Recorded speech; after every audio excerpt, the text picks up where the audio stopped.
नमस्कार मित्रांनो, मकर संक्रांती तर सगळ्यांनाच माहिती आहे, पण संक्रांतीनंतर येणारा करी दिवस हा करी दिवस नेमकं काय असतो?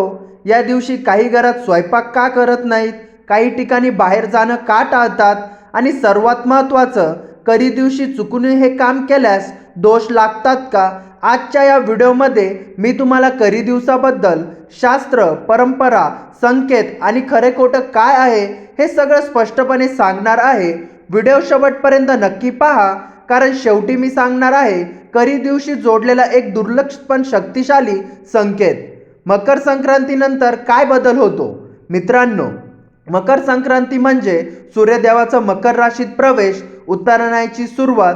पण शास्त्रात असं सांगितलं आहे की सूर्य जर मकर राशीत गेला तर त्याचा प्रभाव लगेच स्थिर होत नाही.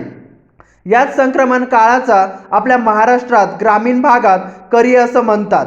करी दिवस म्हणजे नेमकं काय? करी दिवस म्हणजे मकर संक्रांती नंतरचे पहिला दिवस किंवा काही ठिकाणी पहिले 3 दिवस.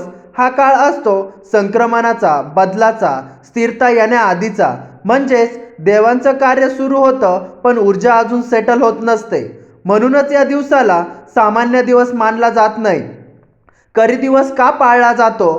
पूर्वीचे लोक शास्त्र नव्हतं पण निसर्गाचं निरीक्षण होतं. त्यांनी पाहिलंय या काळात वातावरण बदलतं, थंडीचा जोर कमी होतो, शरीर कमकुत वाटतं, मन अस्थिर होतं. म्हणून त्यांना काही नियम बनवले जे पुढे परंपरा झाली. करी दिवस काय करू नये?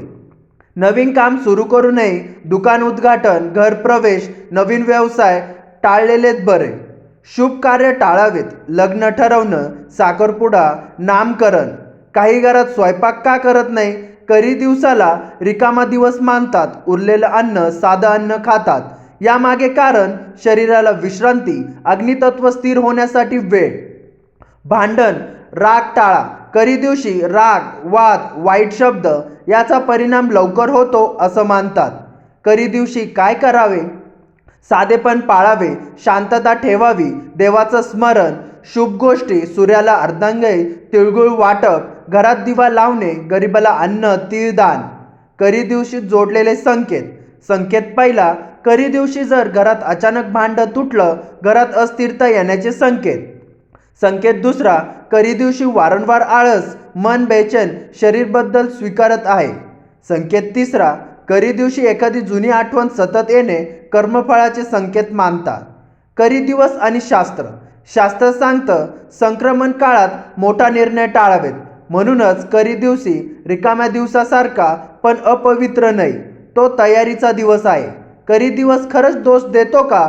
खरं सांगतो, करी दिवस अपशकुन नाही, भीतीचा दिवस नाही, पण बेफिक्रीचा दिवस नाही. जो शांत राहतो, साधेपणा पाळतो, त्याला काही त्रास होत नाही. मित्रांनो, करी दिवस म्हणजे थांबण्याचा, विचार करण्याचा, आतला बदल स्वीकारण्याचा दिवस. आजकाल लोक परंपरा असण्याचा विषय करता, पण प्रत्येक परंपरेमागे एक अनुभव लपलेला असतो. जर हा व्हिडिओ उपयुक्त वाटला असेल तर लाईक करा, शेअर करा, चॅनलला सबस्क्राईब करा आणि कमेंटमध्ये नक्की सांगा तुमच्या गावात करी दिवस कसा पाळतात. धन्यवाद.